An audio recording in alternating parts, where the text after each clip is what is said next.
నువ్వు గతంలో రిలీజ్ చేసిన వైట్ పేపర్ ప్రకారం ఈ రాష్ట్రంలో కనీసం ఇచ్చిన హామీలు కదా ఉన్నటువంటి సంక్షేమ కార్యక్రమాలు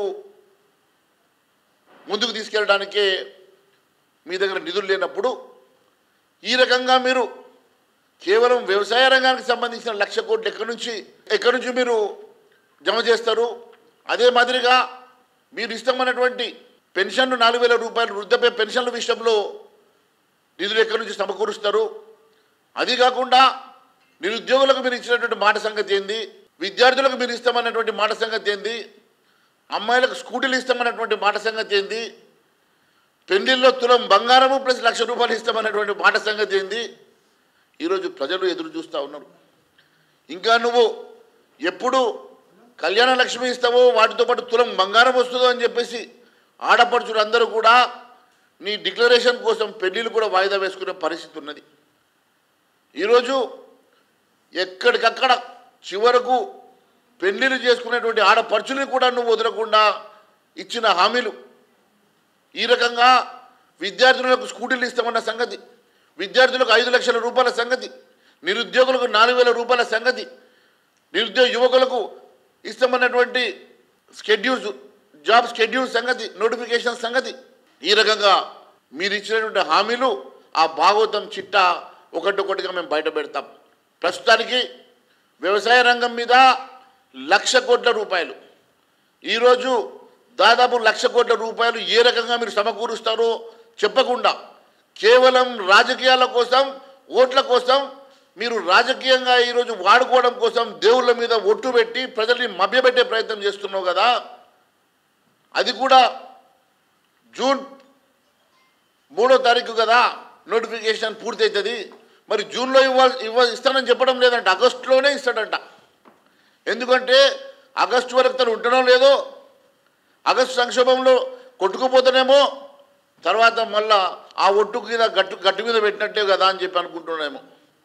ఈ రకంగా కేవలం ఎన్నికల కోసం ప్రజల మభ్యపెట్టడం కోసం, మోసం చేయడం కోసం మళ్ళీ ఒక తప్పుడు వాగ్దానం, తప్పుడు మాటలతోటి, అబద్ధ మాటలతోటి, బుడ్డకు మాటలతోటి ముందుకు వస్తున్నారు కదా. రేవంత్ రెడ్డి గారు ఈరోజు నేను ఒకటే ప్రశ్నిస్తున్నా, నిజంగా నీకు ఈరోజు ఉన్నటువంటి ఎలక్షన్ కోడ్ అడ్డం వస్తే జూన్లో పూర్తి అయ్యేటువంటి ఎలక్షన్ కోడ్కి ఆగస్టు ఎందుకు చెప్తా ఉన్నావు?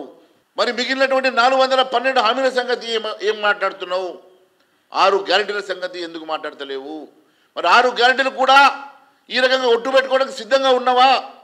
ఆగస్టు 15 లోపల నువ్వు 100 రోజుల్లో పూర్తి చేస్తున్నటువంటి 6 గ్యారెంటీలు కూడా ఆగస్టు 15 తారీఖు లోపల నువ్వు పూర్తి చేస్తానని చెప్పి ఒట్టు పెట్టుకొని ఇదే మాదిరిగా నువ్వు ఇచ్చిన మాట కట్టుబడి ఉంటావా? ఈరోజు ప్రజల్ని ఎన్నికల కోసం, ప్రజల్ని పూర్తిగా మోసం చేయడం కోసం మాత్రమే నువ్వు మాట్లాడుతున్న మాట వాస్తవం కాదని అడుగుతున్నా.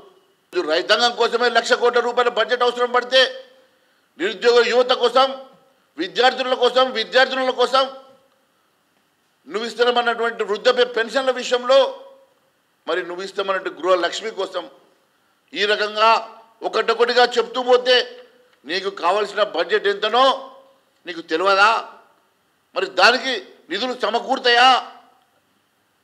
ఇవన్నీ తెలిసి కూడా నువ్వు మళ్ళీ మోసం చేసే ప్రయత్నం చేస్తున్నమాట వాస్తవం కాదని అడుగుతున్నా. ఈరోజు ఎన్ని చెప్పినా ఈ బహిరంగ లేఖ ద్వారా ముఖ్యమంత్రి గారిని ఒకటే ప్రశ్నిస్తున్నా, ఇవన్నీ కూడా ఆగస్టు 15 లోపల పూర్తి చేస్తావా, లేక నాకు చేత కాదని చెప్పేసి నువ్వు రాజీనామా చేసి ప్రజలకు క్షమాపణ చెప్తావా? అది నువ్వే నిర్ణయించుకోవాల్సిందిగా నేను ముఖ్యమంత్రి గారిని కోరుతా ఉన్నాను. పూర్తిగా మాటల గారడితోటి ఏ రకంగానైతే నువ్వు కాంగ్రెస్ పార్టీలో పీసీ అధ్యక్షుడైనవో, అదే మాటల గారడితో ప్రజల్ని మభ్యపెట్టేసి ముఖ్యమంత్రి అయినవో, ఈరోజు అదే ప్రజలు నిన్ను ఆశ్రయించుకునే పరిస్థితి వస్తున్నది. నీవు కేవలం ఏదో ఒక గారడి చేసి ఈరోజు దేవుళ్ళను కూడా వాడుకొని దేవుళ్ళ మీద ఒట్టు పెట్టుకునే స్థాయికి నువ్వు దిగజారినవంటేనే ఈరోజు నీ పరిస్థితి ఏ రకమైనటువంటి పరిస్థితి ఉన్నదో ప్రజలకు అర్థమవుతున్నది.